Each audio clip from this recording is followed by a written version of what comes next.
អ្នកទាំងអស់គ្នាដែលធ្លាប់សិក្សាអំពីចំណុចពិសេសខ្លួនឯងឬអត់ចំណុចពិសេសអីដែលមេត្រូវតែជួលអ្នកទាំងអស់គ្នាធ្វើការហើយមិនយកអ្នកផ្សេងចំណុចពិសេសអីដែលមេគាត់មិនដេញអ្នកទាំងអស់គ្នាចេញពីកន្លែងធ្វើការតែដេញអ្នកផ្សេងដោយសារអ្នកទាំងអស់គ្នា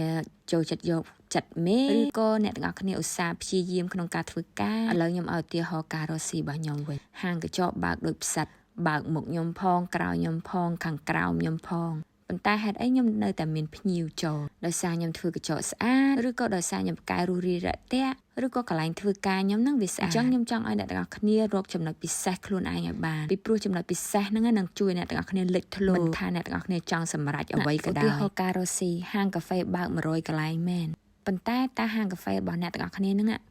បើកដែរតើមានអ្វីពិសេសជាងហាងកាហ្វេ100កន្លែងទៀតអ្នកទាំងអស់គ្នាធ្វើកាហ្វេឆ្ងាញ់ឬអត់អាហ្នឹងហើយជាភាពលេចធ្លោកន្លែងអ្នកទាំងអស់គ្នាស្អាតមានអនាម័យល្អអត់អាហ្នឹងហើយជាភាពលេចធ្លោអ្នកទាំងអស់គ្នាបកកែរស់រាយរាក់ទាក់អាហ្នឹងហើយជាភាពលេចធ្លោចុះនៅក្នុងការធ្វើការអ្នកទាំងអស់គ្នាពូកែនៅអ្វីដែលអ្នកទាំងអស់គ្នាធ្វើឬអត់អាហ្នឹងហើយជាភាពលេចធ្លោអ្នកទាំងអស់គ្នាឧស្សាហ៍ព្យាយាមជាង